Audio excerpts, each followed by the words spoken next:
originally, the early geologists believed the Bible, and they took the biblical account of history as being what really happened.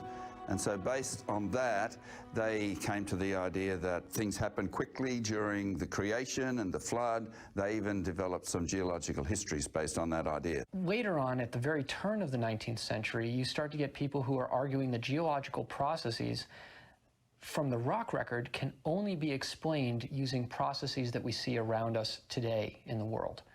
And so when we see people like Hutton or Lyell who argue for what's now called uniformitarianism, they would look at the geological events that were happening in the world, say how often a river flooded and how much sediment it deposited in its floodplain. They would then say, okay, if there's 1 inch worth of sediment that was deposited this year and next year there's another inch, then when I look at the geological column and I see a rock unit that looks kind of like a flood zone of a river, I should only use the rates that I see today in the modern realm to estimate the amount of time that it took to create that rock. From a myriad of different philosophical and theological reasons, uniformitarianism took over the place of catastrophism, as they argued effectively in many cases that catastrophes, which are not greatly experienced in a day-to-day realm, could not be applied to the geological record. Their arguments, I think, were wrong, but they were effective and they won the day. And it would be over 100 years that a strict view of uniformitarianism, that slow rates and gradual processes, could be the only explanations in geology. It wouldn't be until the middle to late 1900s that we start to see geologists prying themselves from the shackles of uniformitarianism and allowing catastrophes to get a place back in geology. It's not as far as we would like, it's not Noah's flood, but they're starting to recognize that catastrophes do most of the work in geology.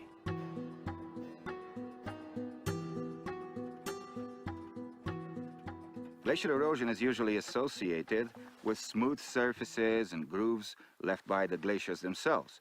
But there is another erosional feature which is very interesting, namely, what happens to the meltwater that accumulates at the foot of the glaciers. It sometimes bursts as channelized flow, like huge torrents. As they move fast and they carry a lot of sediments with them, they are capable of cutting gaps like this one, in this ridge. So this was a continuous ridge, which was literally cut by the torrent that came from underneath the glaciers.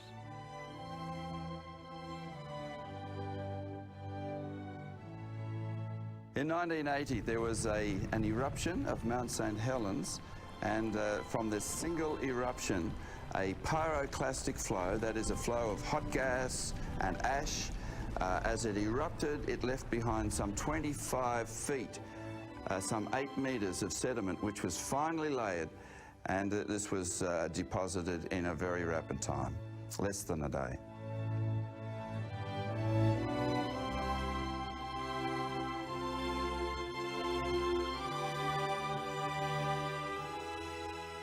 From what was learned at Mount St. Helens, we can now understand that there's all sorts of geological processes that can happen in the blink of an eye. From the formation of layered sedimentary units, we can find that there are tens of feet of rock unit that can be formed with fine laminations and thin layerings in between them, be formed in a matter of days.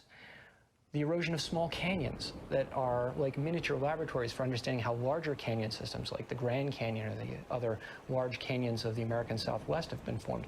Those formed in one case a day, in another case a couple of months. These processes give us a window into understanding the larger scale catastrophes and help us model these larger scale catastrophes when we try and apply our knowledge of geology to Noah's flood.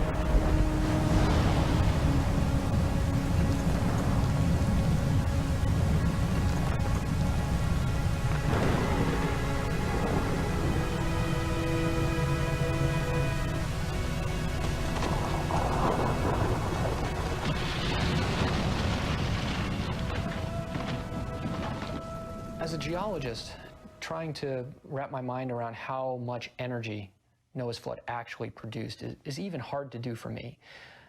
But one thing that creation geologists recognize is that the modern catastrophes that we have, while they give us a tiny glimpse, they really don't come close to the scope and scale of the energy that's being released during the flood. As the fountains of the great deep break open, this means that the Earth itself is being fractured, broken, mashed, and continents are moving vertically, horizontally, moving around with respect to one another. And as a result, tsunami after tsunami after tsunami keeps hitting the continents and driving floodwaters over top of them. The rain is unending. The energy to produce earthquakes and various types of geological catastrophes would be without parallel in the modern world. And so right now we look at the movement of the continents and it's very, very little. But during the flood, we're not talking about continental drift anymore. We're talking about continental sprint, where the continents are moving at rapid paces through the floodwaters and causing all sorts of geological havoc. During the singular event of Noah's flood, catastrophic plate tectonics predicts that the pre-flood ocean crust would be dragged down into the mantle in a process we call subduction. Because that happened very recently, only a few thousands of years ago, the cold ocean crust should still be cold even though it has descended into the deep, hot mantle. Modern seismologists have discovered that there are indeed huge, big, cold slabs of rock down near the core of the Earth itself, in areas that should have warmed up if millions and millions of years worth of time were what have brought those slabs down instead of Noah's flood. The fact that we have cold slabs of rock is a confirmation of flood geology, not of old age geology. Another amazing prediction that has been confirmed in catastrophic plate tectonics is rapid magnetic field reversal. The Earth's magnetic field draws our compass needles towards north, but sometimes in Earth history, it draws it towards the south. Old age geologists believe that magnetic reversals have been happening for hundreds of millions of years and would have taken thousands of years to occur. Ironically, it was actually old Earth geologists working in the Pacific Northwest that found confirming evidence in support of rapid magnetic field reversals that are required for Noah's flood. They were taking a look at lava flows and looking at lava flows that would only take a couple of weeks in order to form. They took measurements of the skin of the lava to see the magnetic orientation. They were expecting to see almost no change as they went deeper into the lava, where the interior should shift only slightly. Instead, what they found is that the outside skin of the lava pointed north and the inside pointed south. So we have confirming evidence from lava flows that the switch of the magnetic field has to happen rapidly, which is exactly what flood geologists expect. It's amazing to think we can find marine fossils like algae in the very lowest rocks in the geologic column, and marine fossils on top of the highest mountains like Mount Everest. Well, how did they get there?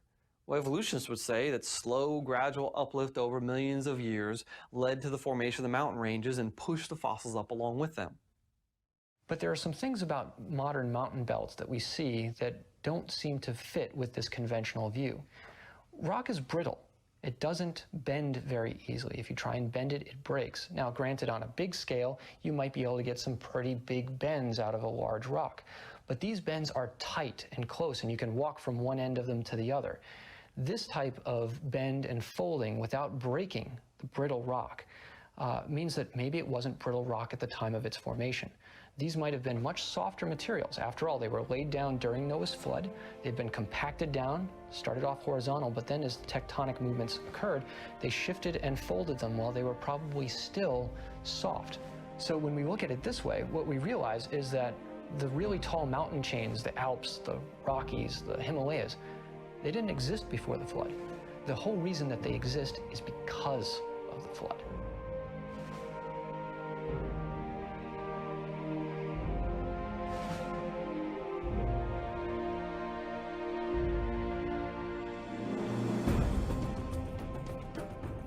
So basically, when we look at the geology of the Earth, we find that present processes do not explain what we see. Rather, what we see points to catastrophic processes in the past, and when we think about what those could be, it fits exactly with the account in Genesis of Noah's flood, which destroyed the whole Earth. The flood wipes away millions of years from the geological record. Those millions of years are necessary for evolution to occur. No millions of years, no evolution.